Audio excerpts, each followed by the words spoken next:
Hello, welcome. So this is going to be my first live video. I'll apologise for the sound because it's very windy here. I'm doing it in the garden. So what I'm going to be doing today is I'm going to be doing a live bow drill. So my plan is to take this piece of wood, to carve the set and go through all the stages with you. Hopefully you can sort of follow along in the future, etc. And it's going to be a very good how to do a bow drill because it's all going to be live. You're going to see me problem solving and working through everything that I'm doing. So a quick introduction on the bow drill then, for those of you that don't know. A bow drill is a friction fire method where you have a half board and a drill. You drill in there, that creates a pile of dust, and then you can blow that into flames. So that's going to be the idea. And I've got a couple of sets here that I've made earlier, but like I say, we're going to be making it out of this. So this then is a piece of lime. There's lots of different woods which will work, but I find that lime is one of the best. This was hung up in a tree, which means that it's dry, which is ideal for the conditions. So what I'm going to do then is I'm going to saw this into two pieces. This piece down here, that's going to be my half board. Then I'm going to make the spindle out of this piece up here.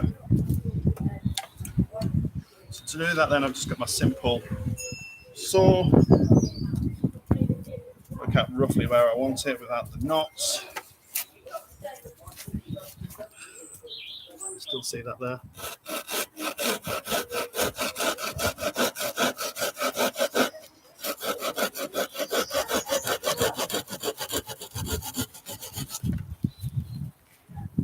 So we'll put that to one side for now. We're going to be focusing on this piece to start with, which is going to be the half board. So I want to make it look a little bit like this. It wants to be fairly flat, not too thin, so it can sit on the ground nice and smoothly. So to do that, I've got my knife. I'm just going to take off the bark, try and flatten it out. I can see straight away as I'm carving this, the type of wood isn't as important as the consistency that it's in. And I can feel with my knife that this is a nice soft piece of wood. It's not too rotten, but it's just at that stage where it's rotten enough that I can dig my thumbnail in, but not too rotten that it's going to fall apart. So, and the knife is a good way of telling that. How easy I can carve it, it's a good indicator that it should be quite nice. So that's the bottom, nice and flat. I'm just going to do the same on the top here.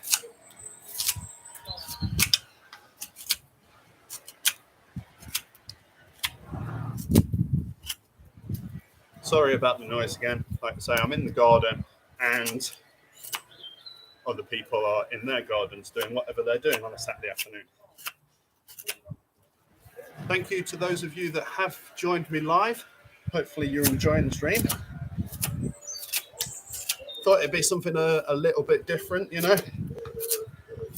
It's easy to do it and edit it and adapt things.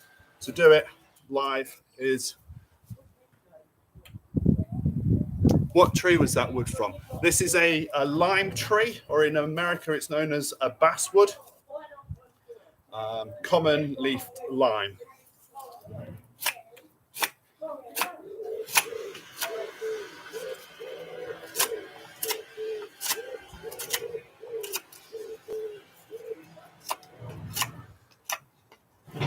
So at the minute that's fairly thick, but at least I've got the area to find the nice wood in the middle. So I'm just going to keep taking off bits from either side until that gets thin enough. And I don't really need to do that here. I can just do it on the area where I'm actually going to be bowing.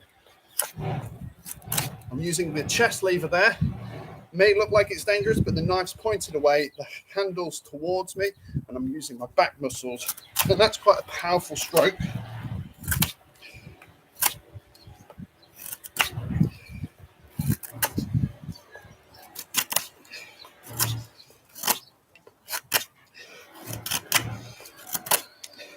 And I'm looking for a piece about as thick as my thumb, a few centimeters to an inch thick, which is starting to get here.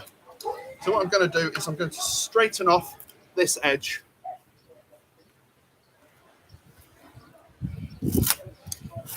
Latin name for the line. I'll get back to you.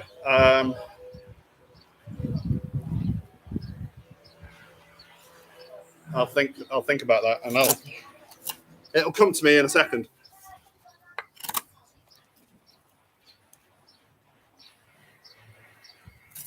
So again, the knife's pointing away for me, and the handle's going to hit me in the chest well before the blade does.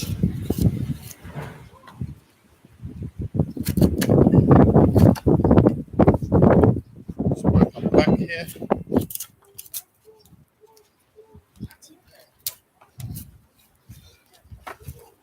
So I've got a little board here. If you were doing it out in the woods, you wouldn't have a board, but that just means that it's going to be a little bit more stable. I'm just trying to make sure that that sits nice and square and level.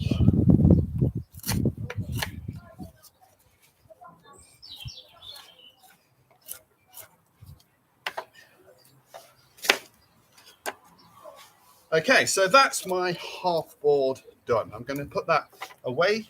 Now I'm going to find an area of this to do a spindle with. Now the size of the spindle is fairly important. If it was too small, when I'm trying to bow, there's no room for the string, it's going to hit my shoe. If it was too long, then it becomes unstable. So as a good kind of rule of thumb, roughly the sort of width of your palm. I've got quite small hands, so I tend to make it a little bit bigger. And what that means is when I'm in position, you want it roughly halfway up your shin, so you can get nice and comfortable. So I'm going to measure it up roughly to about here, decide which part I want, and then saw it off again. Sheath my knife while I'm working there.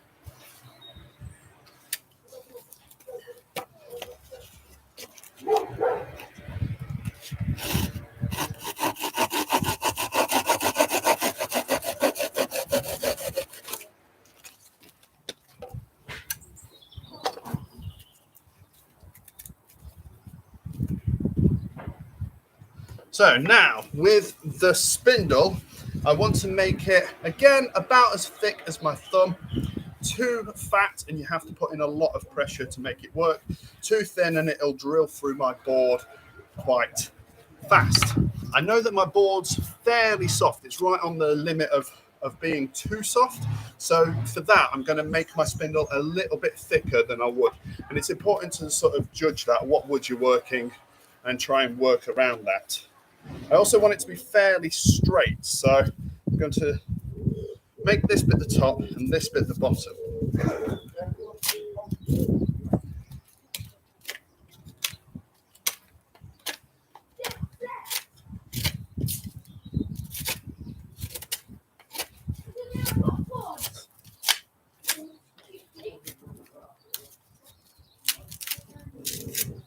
The bark of the lime tree is actually really good. I could have made the Tinder Bundle from this. It's really fibrous, and actually you can make some pretty decent cord out of that. So if I can get the bark off in bigger pieces, that would be useful. But this is all quite knotty, so it wouldn't actually be too good. So I'm just going to carve that off.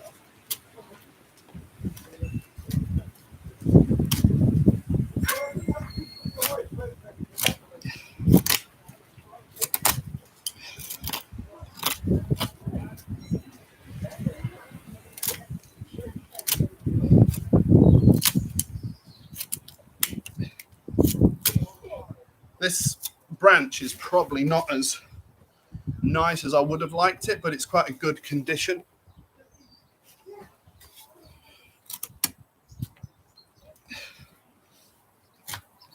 It's a little bit knotty, a little bit bent, but again, sometimes you've got to work with what you can find, and this was the piece that I could actually find.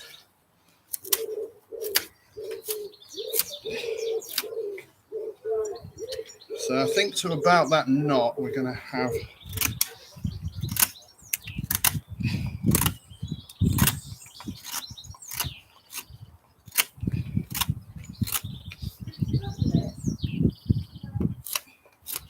So again, I'm sort of making the spindle fairly square to start off with so that I can make sure it's nice and even. And then I'm going to round it off from there. I want the top to be pointed and the bottom to be round. It's important to take the time when making the spindle. If anything's going to make it harder for you, it's having a spindle that's a little bit wobbly or not as good as it could be.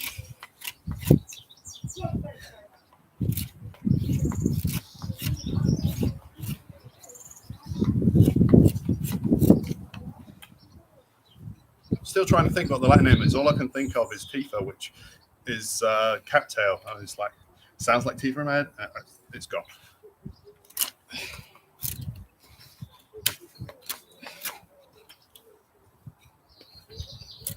Oh, hello. Thanks for joining us.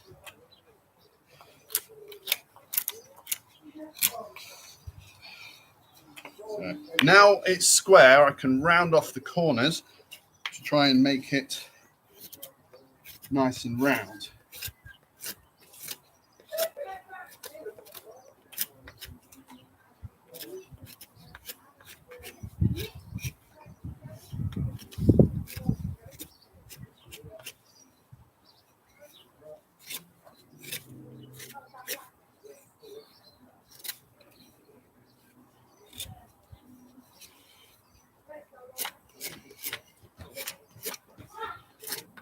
You can see how easy this wood's carving. This is what I mean by it being that kind of good condition. Just a shame it's a little bit knotty. So at the top here, I like to make my points thin at the top and then taper down for quite a while and then expand out rather than like quite a sharp point. And you'll see why that is later. Some people will just put a sharp point on it, but I make mine a little bit sort of concave, leading to straight, and I'll show you what I mean. Basically, that stops me having to keep carving it, and it's not going to belly out on the bearing block.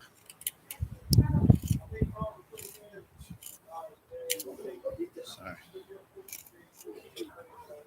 I mean, that's a very over-exaggerated version, which I'm going to cut the top off. And then smooth these out a little bit more.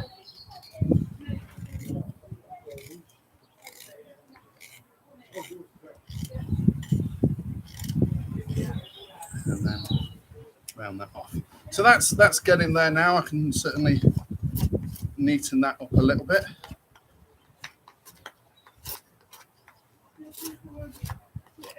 Again, you're better to spend the time making it nice once than having to try and correct it once you've started to burn in. Okay, so at the bottom of that, at the minute, it's really flat. But what I want to do is create a sort of half dome shape so that it creates more friction, but also so that it actually beds into the bearing block. So to do that, I'm just going to chamfer the corners off with a nice little thumb push there. Take off a corner, turn it, take off a corner. Once I've done that all the way around the outside, I can do a second layer a little bit further up. And then just neaten that off all the way around.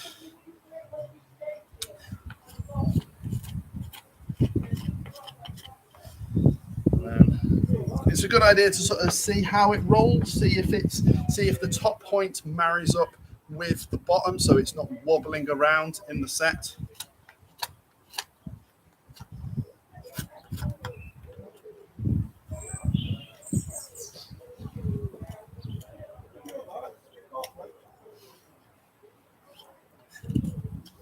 Okay, so that's looking fairly good.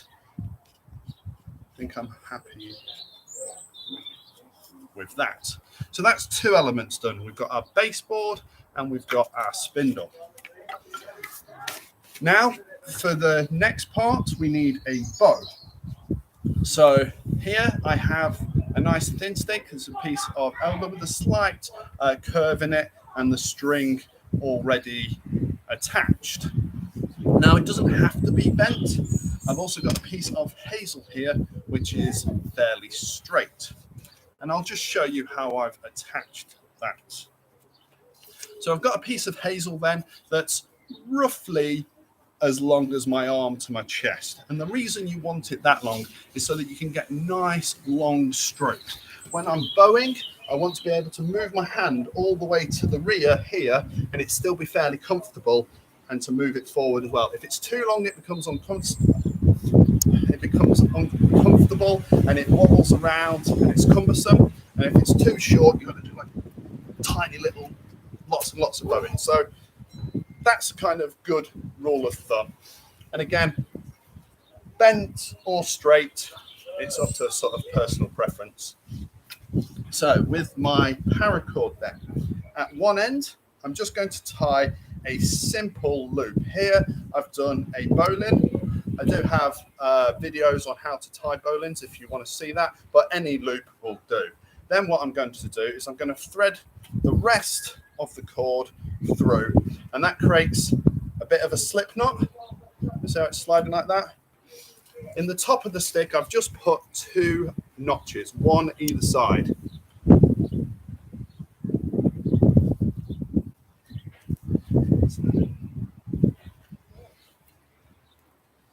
And what that's going to mean is I can just singe that up, and that's going to be nice and tight on there.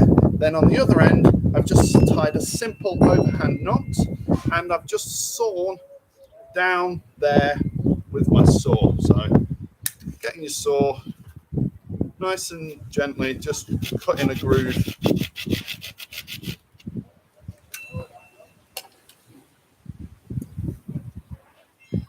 Sorry, I'm still struggling to read the comments.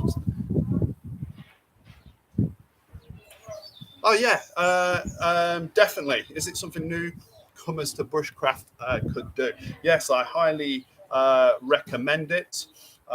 It's kind of like the quintessential skill of bushcraft, really, being able to go out and make fire from nature. And the thing is, just go out and practice. Find bits of wood, have a go, and learn, experiment. Yeah, that's kind of what it's all about for me anyway, taking things from nature and making something of it. And if that can be fire, then that's great. So that knot can just sit in there, and I don't want that too tight. It's nice and loose so that I can twist the spindle in. So that is my bow. Then we need a bearing block. So this is what I'm going to be pushing down with on my left hand. That's going to keep the spindle into the bearing, into the half board, and provide the pressure. So what you can use, and what I'm going to use, is just a piece of green wood. This is a piece of cherry cut down a couple of weeks ago, 2 or 3 weeks ago. I've been carving spoons and things out of it, but just a small offcut there. But what you can do is a skateboard bearing. So the bearing block you get with a skateboard, just inserted into a piece of wood, and that's virtually frictionless. Then that will spin in there nice and easy. If you're only going to be practicing in your back garden, I recommend doing that. But what I'm going to do is I'm going to flatten off a piece of this cherry.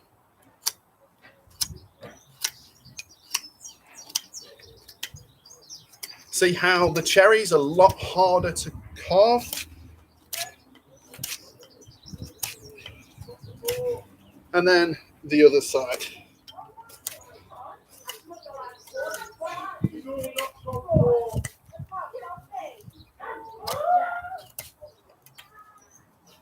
Then I'm just going to carve 2 divots in here, just with the tip of my knife. I'm going to press the knife on there and just spin that around, working away from me, not towards me, turning the wood rather than the knife.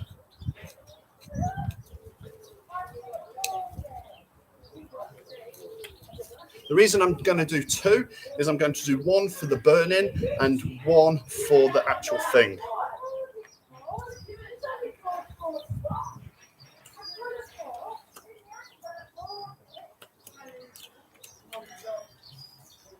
So 1 there, and then a second one here.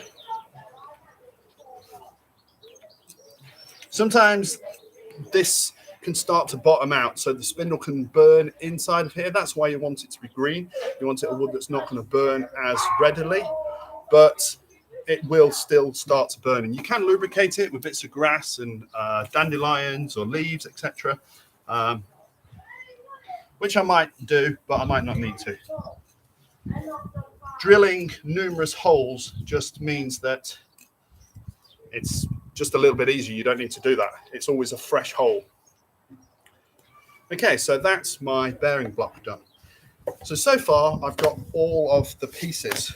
The only thing that I'm missing now is what we call an ember pan. So this is going to be something to catch the ember. I do have this, but it's a little bit big and cumbersome.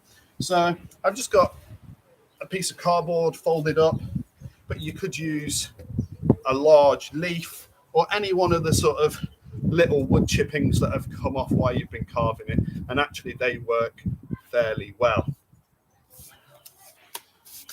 Then what you need is a Tinder Bundle, and we'll come into that a little bit more later when we've got to that stage. So what I'm going to do now is get into my bow drilling position. So I'm right-handed, so I'm going to be bowing with my right hand. That means my left leg is what's going to be stood onto the bearing block. So I'm going to put the bearing block onto the floor and make sure that's nice and flat. Then I'm going to put my left leg on there, and I'm going to try and keep everything at 90 degrees. So 90 degrees into my hips, down to the other side, and then moving the leg out of the way in that kind of position. Just going to move this slightly further over here out the way. Don't need that anymore. Okay, so once I've built up that position, one thing that I need to do is to put the notch into my bearing block. So to do that, I'm going to line up my spindle with my bearing block, my half board, so I can work out where it's going to be. And then just make a simple twisty divot again, spinning the wood round roughly where I want that. So once I've done that, I can get my spindle. And this is the bit a lot of people find fairly tricky. When I'm bowing, I want the small end up and I want the round end down. So I'm going to start like that. I'm going to put the bow under my armpit. I'm going to place the spindle on the string, and then I'm going to wrap that around once until that locks in. Then I can tighten that up a little bit and tie that off up here. It's important that the string's tight enough, but you don't want it too tight. Again, everything with bow drills, that kind of Goldilocks, trying to work out just right.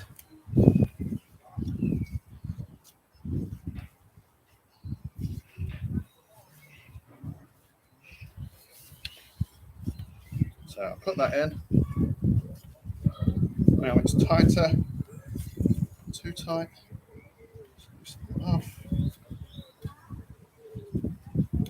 Again, these would be the bits in a normal video that have just been edited out. You don't see this kind of testing and adjusting.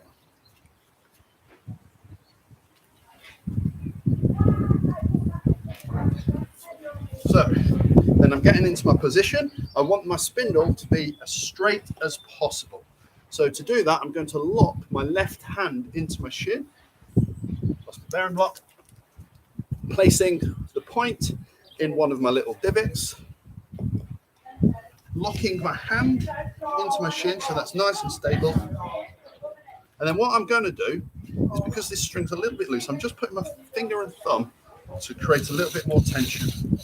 Then I'm not getting too excited. I'm basically making sure I'm comfortable, making sure that it's running smoothly, and I'm just going to do nice long strokes, the full length of the bow, just to warm the set up, marry the set, and make sure that it's going to work for me.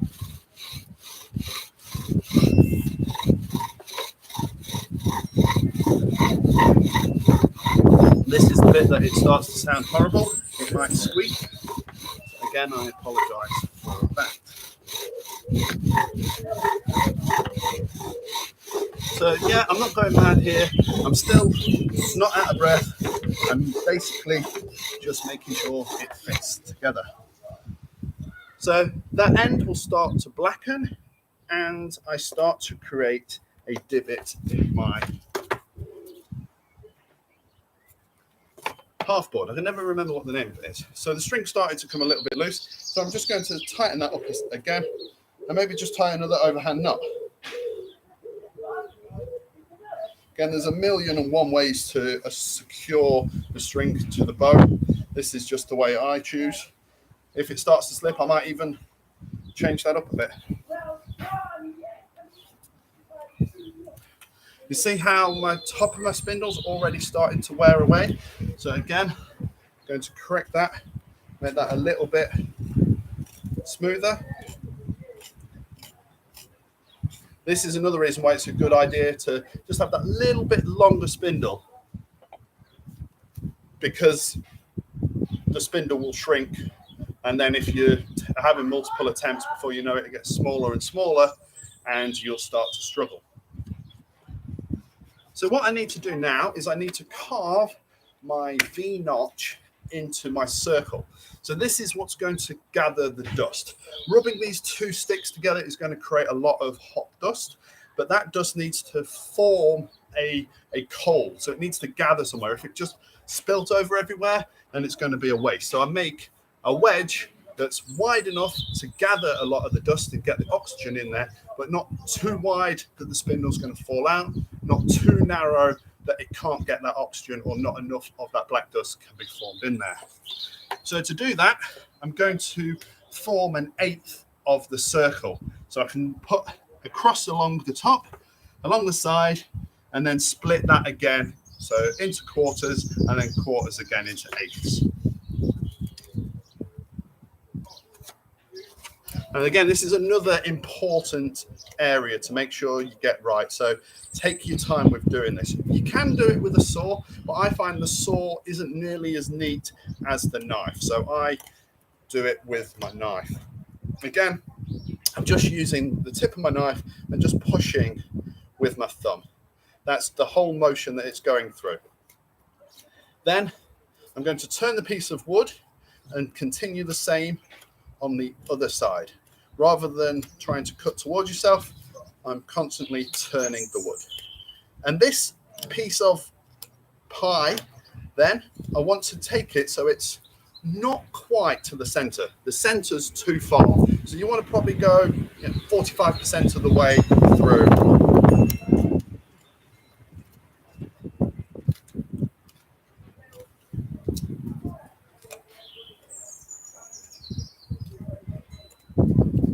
And I want to make sure this is nice and neat as well. If it's too raggedy, then the dust doesn't fall as nicely as it needs to. And what I'm also going to do is just make it slightly wider at the bottom. This allows a little bit more air to get in there. Shouldn't be a problem today. It's very windy. So then I've got my pie shape cut out like that. And it should be, if done right, about the size of your knife tip. Okay, so now I've done that. Now it's time to get everything ready to go for the burning. So I've got my ember pan. I'm going to place that underneath there. That's going to catch my ember. I'm going to make sure that my spindle's as good as it can be. Sometimes at this stage, it might not happen first time. You might need to go through it time and time again. Sometimes it's a good idea to actually do it on the second or third attempt. It warms the setup, etc. So if I get it on the first go, great. But normally I find it takes at least 2 attempts sometimes. Okay, so that's looking okay. My string be a little bit tighter.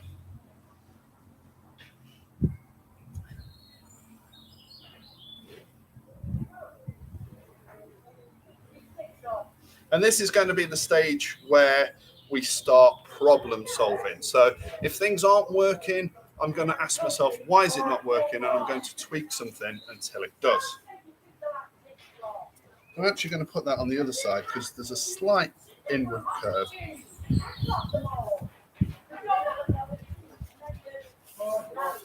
Okay, so that's nice and tight there. Put my spindle in place. Lock that in.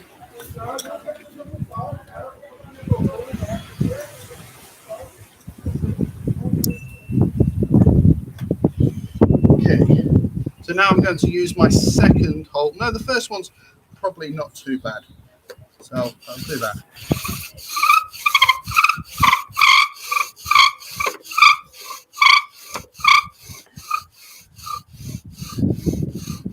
So at this point, again, I've got into that same position. I'm keeping the spindle nice and straight, and I'm bowing using the full length of the bow to build up that nice pile of dust. And I'm just applying the right amount of pressure until I can hear it grinding well. At the minute, it's whistling a little bit, so I'm just going to press on a little bit harder.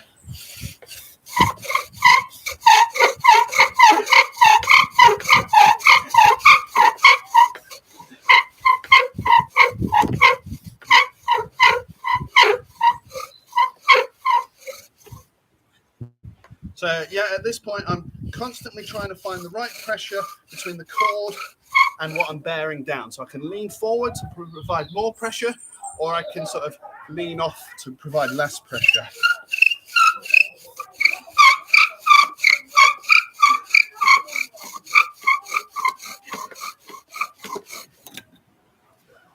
See, it's bounced out there because of the wood's actually a little bit soft. We should still be able to make it work. The top's starting to round off, so I'm going to correct that. And the wind's picked up, so you probably can't hear me, and the ember's going to blow away. So I want to keep the black bit there. I don't want to carve that away because that's actually quite beneficial. That's already burnt, that's already hard. But I do want to take away these edges and make it nice and thinner so that it's not rubbing on my bearing block.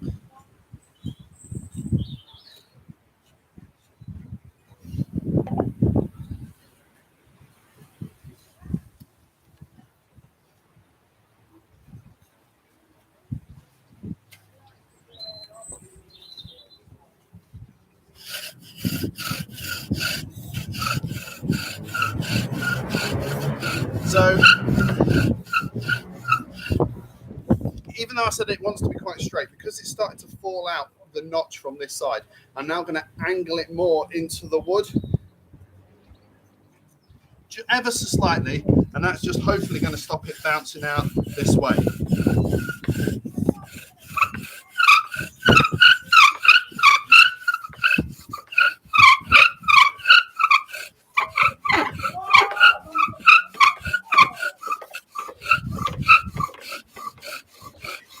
That's sounding a lot better now.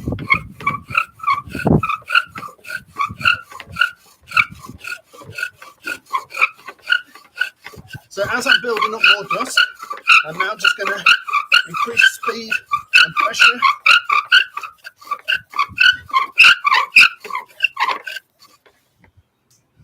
Until hopefully it's starting to smoke on its own without the wind blowing it away. Which it is. So that's good. That means I've got a nice ember there. And I'm just going to let that coalesce now. There's no rush other than the wind potentially blowing it away. But I'm going to leave that while I talk about the Tinder Bundle. So as a Tinder Bundle then, what I'm using today is some jute twine, just basic string, which I've teased apart. You could just use this, but you need quite a lot of it. It goes up quite quickly and it'll burn your fingers.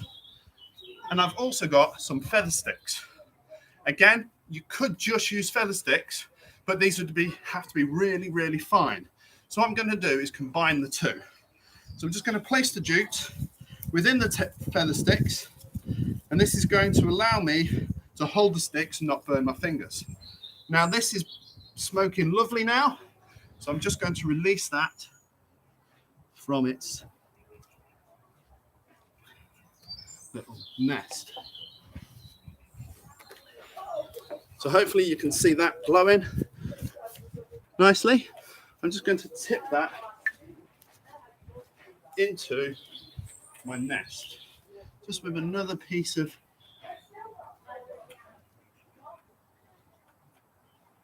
once that's on there, I'm going to put a small bundle on top, and I'm going to rearrange it. So that's the hard work done now. Now we're going to allow the wind to do a lot of the work, and we're going to allow that ember just to burn through some of that jute. Start to breathe. Probably don't even need to because of the wind.